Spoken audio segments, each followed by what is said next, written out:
Welcome everyone to the Honorable Outfitters Christmas Special. Man, I appreciate you guys joining me today, and I hope you and your family have an enjoyable holiday season. We have an incredible lineup of people who are joining me, friends of mine, who I'm sure you're familiar with, to share in a little bit of holiday celebration with you. Several people who I reached out to weren't able to make it last minute, but I know that they would wish you a Merry Christmas and Happy Holiday Season as well. And I'll tell you who they are at the end. But for right now, grab your cup of hot cocoa or your coffee or whatever it is that you like, sit back, relax, and enjoy the show. So let's welcome our first guest, Dave Canterbury. Hey Sean, Merry Christmas. Merry Christmas, Dave. I see you've got a nice festive tree there. Yep, thought I'd bring a little extra holiday spirit this year. Dave, I appreciate you joining us and coming on and spending a little bit of time with us. What is your favorite part of the holiday season, brother? Spending time with family and friends, spending time in the great outdoors. There's nothing like a winter hike to bring out the holiday spirit. Amen to that, brother.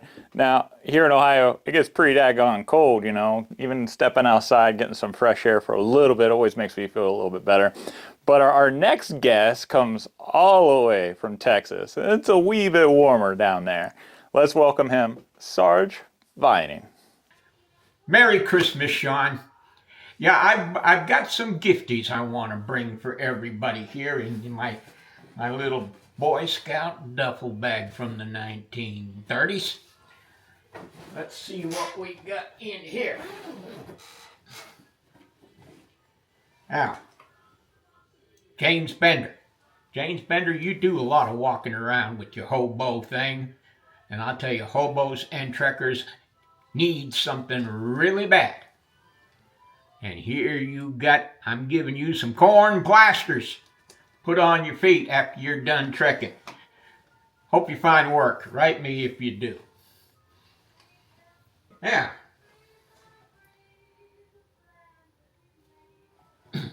Dave Canterbury. I know you wake up early every morning. Have yourself a cup of coffee, then go out and check your traps. Well, I know that when you get back you're cold because you live up there in Yankee Land. You've checked all your traps. You've probably got yourself a bunch of squirrels and muskrats and stuff like that, but you're cold and wet. Get you a nice big mug of cocoa.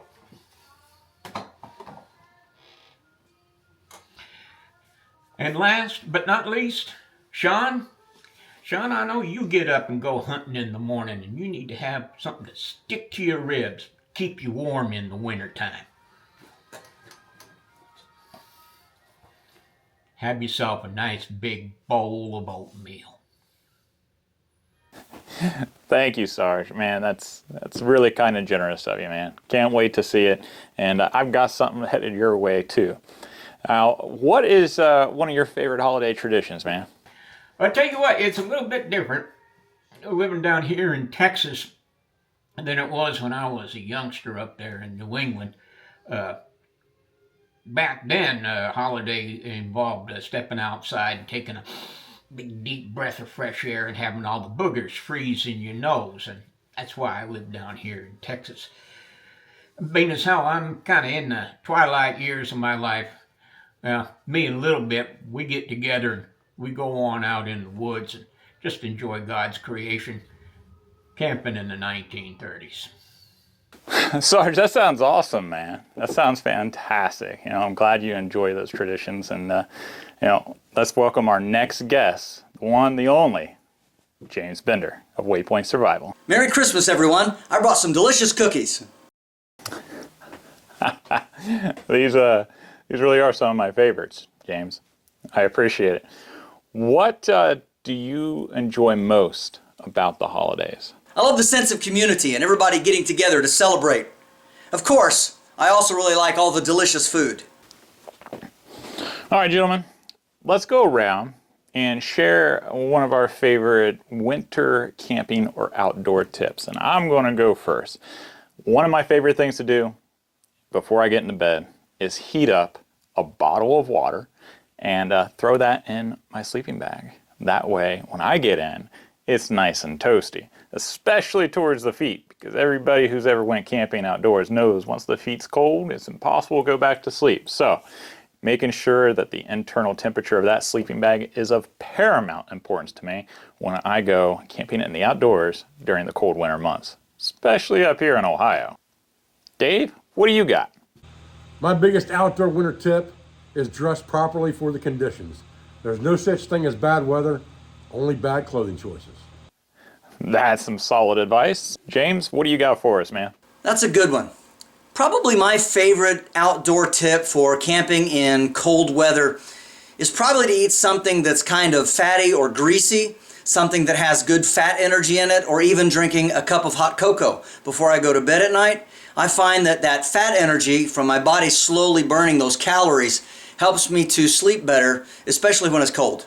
Now, gentlemen, now that we're all here and we've all said a little bit, let's get together and do one of my favorite holiday traditions, and that is reading "'Twas the Night Before Christmas." Now, all of you have your parts, so I'll start first. Let's do our best for the audience. "'Twas the night before Christmas, when all through the house not a creature was stirring, not even a mouse. The stockings were hung by the chimney with care, in hopes that St. Nicholas soon would be there. The children were nestled all snug in their beds, while visions of sugar plums danced in their heads. And Mom in her kerchief and I in my cap had just settled our brains for a long winter's nap.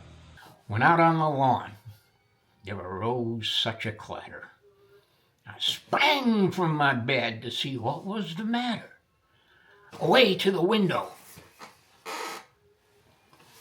I flew like a flash, tore open the shutters and threw up the sash. The moon on the breast of the new-fallen snow gave a luster of midday to objects below, when what to my wondering eyes did appear but a miniature sleigh and 8 tiny reindeer. With a little old driver so lively and quick, I knew in a moment it must be St. Nick. More rapid than eagles his coursers they came, and he whistled and shouted and called them by name. Now Dasher, now Dancer, now Prancer and Vixen, on Comet, on Cupid, on Donner and Blitzen, to the top of the porch, to the top of the wall, now dash away, dash away, dash away all, as dry leaves that before the wild hurricane fly, when they meet with an obstacle, mount to the sky. So up to the housetop, the coursers they flew, with a sleigh full of toys and St. Nicholas too. And then in a twinkle, I heard on the roof the prancing and pawing of each little hoof. As I drew in my head and was turning around, down the chimney St. Nicholas came with a bound. He was dressed all in fur from his head to his foot, and his clothes were all tarnished with ashes and soot. A bundle of toys he had flung on his back, and he looked like a peddler just opening his pack. His eyes, how they twinkled, his dimples, how merry! His cheeks were like roses, his nose like a cherry. His droll little mouth was drawn up like a bow, and the beard of his chin was as white as the snow. The stump of a pipe he held tight in his teeth, and the smoke it encircled his head like a wreath. He had a broad face and a little round belly that shook when he laughed like a bowl full of jelly. He was chubby and plump, a right jolly old elf, and I laughed when I saw him, in spite of myself. A wink of his eye and a twist of his head soon gave me to know I had nothing to dread.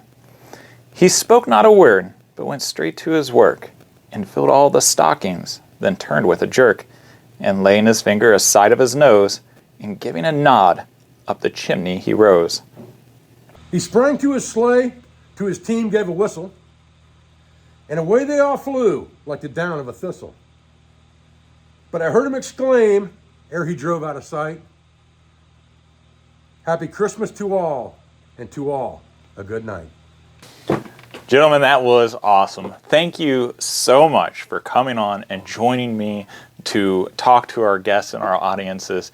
Those of you who joined us, thank you for giving us your time throughout the year and listening to us and sharing with us, the lessons that we try to pass on, but also the lessons that you give back to us.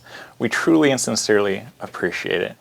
From Blackie Thomas, Grim Granite, and Nathaniel Logsdon, who weren't able to be here with us tonight, and from the rest of us, all of us wish you a wonderful holiday season. Merry Christmas, God bless, and Happy New Year. Take care. Merry Christmas, everyone.